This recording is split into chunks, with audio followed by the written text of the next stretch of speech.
Good evening.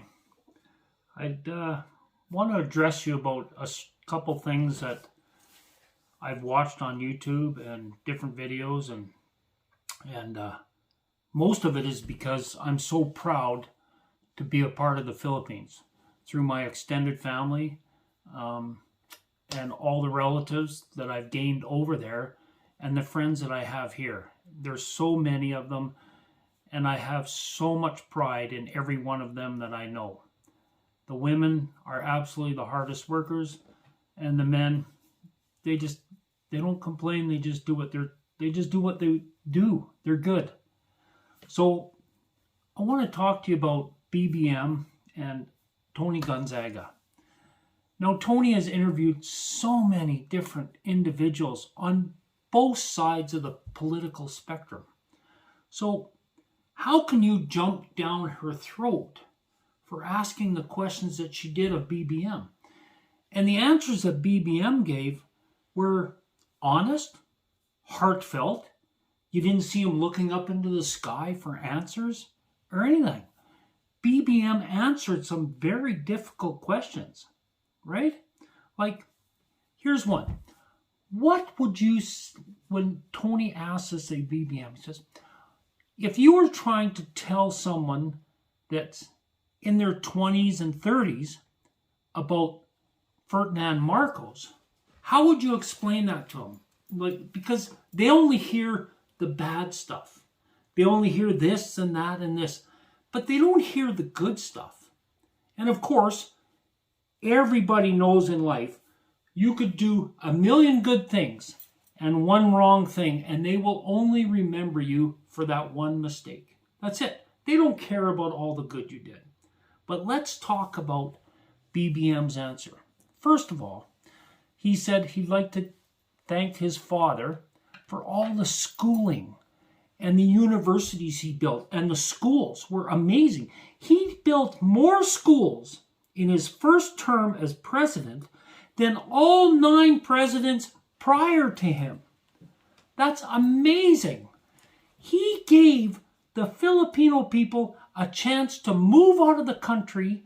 He created the Offshore Workers Association so the people could go to the Middle East. In Canada, in all over, what do they want? They want Filipino women, workers, nurses, because the pride, because of the schools he built. No one has done what Ferdinand has done since that time, right? So at this time, I'm talking to a 30-year-old in the Philippines. I'm saying, well, you're one leader, dictator, apparently, gave martial law in 1980. Why? Because I'll tell you what, if Ferdinand Marcos would not have imposed martial law, you would be a communist country at this time. That was one of the biggest reasons for doing it. With the Vietnam War just ending and the movement of communism, it could have been devastating. Devastating. So now you look at the 70s and the 80s, the money flowing in from the Vietnam War, the uniforms being made in the Philippines, all the fuel for the army going through the Philippines. The money was amazing. And then it all dried up. And communism was moving in, and the stuff in the southern islands. He did the best he could for 20 years, and he took a country from nothing to almost, well, you were the jewel of Asia. You got to remember that in World War II, the most bombed city in World War II was Warsaw, Poland. The second most bombed city was Manila. You only had the theater standing after Intramuros was given up by the Japanese in 1945. That's all you had left was the theater. That was it. And this is what Marcos has given you. And BBM answered these questions. He answered about his father, but the way BBM talks about the future of the Philippines, what he can do for it, he's so well spoken. There is a man that could sit down with the President of the United States, the UK, and you know why he can do that? And everything he's done is because people like Tony Gonzaga aren't biased. They sit down, they ask the questions that need to be asked, and he answers them. She doesn't criticize anybody. As a reporter, I thought she did an amazing job asking BBM those questions. And his answers, and when she didn't care for his answer, she worded it differently again. And she finally got everything out of him. Like, it was amazing. I've watched the interview 4 times now, and I'm thinking, Tony Gonzaga, you could interview anybody because you are a professional. That's what I say. So now let's go back to BBM. So he wants to do stuff for the Philippines, move it along. All right. So what's happened after Aquino? We had Duterte come in. President Duterte, thank you. 5 years ago, I wouldn't get on the MRT or the LRT and feel safe. Now I would go out in the evening and enjoy myself, go out for coffee or whatever, and I don't feel too worried. You have taken the drug lords, you've taken the 70% of the corrupt senators and that out of office. And you did that. That's what the Philippines needed. They needed you as a president with the iron fist. But now the iron fist is enough.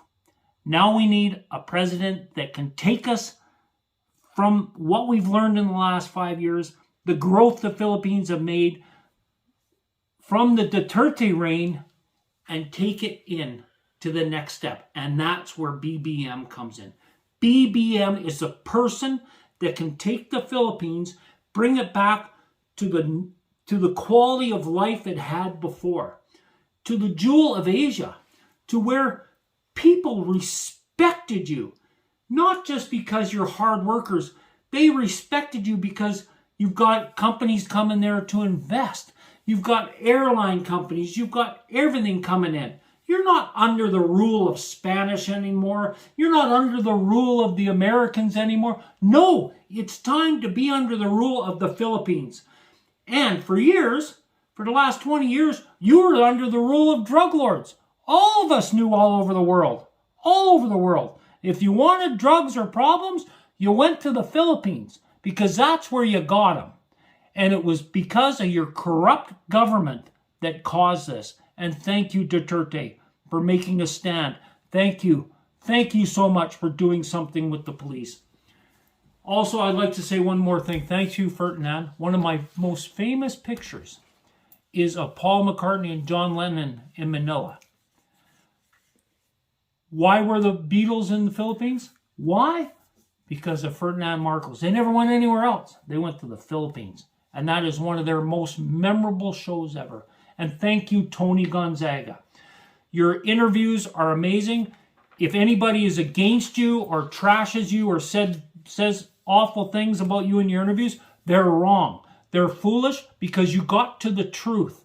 You're not biased. You don't say, oh, this person's better than that person. You're not. You treat everyone equal. You laugh, you smile, and you're a true professional.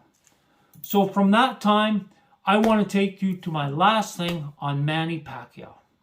So let's say I'm Manny, okay? And my interview says to me, Manny, what would you do if there was an earthquake because we live in the Ring of Fire?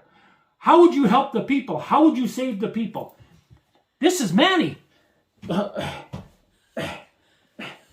He's blocking all the shots and the questions because he doesn't know what to say. But he's good at blocking shots because he's a boxer. That's all he is a boxer. Oh, Manny, can you help the people? Talk to someone else. He's blocking shots. That's what you'll get with Manny Pacquiao. You'll get someone who won't want to sit with him. Do you think the Prime Minister of England is going to sit with Manny Pacquiao? The guy can't even talk properly. Come on. Think about it. I want someone who's educated. I want someone not powerful, but someone who understands the people. Oh, he's going to build houses. He's going to do this for the poor. You know what? Before the poor need houses in the squatter area, they need jobs. Because when they get the houses, they still can't pay for the electricity and everything else. They need jobs. The only way you get jobs is through infrastructure. The only way you get infrastructure is when companies invest in your country. And the only way they'll do that is when they know they're safe, They're drug-free, and all their employees are good. God bless all of you. I love the Philippines. Keep on watching me. Subscribe to One Step. Good job, everybody.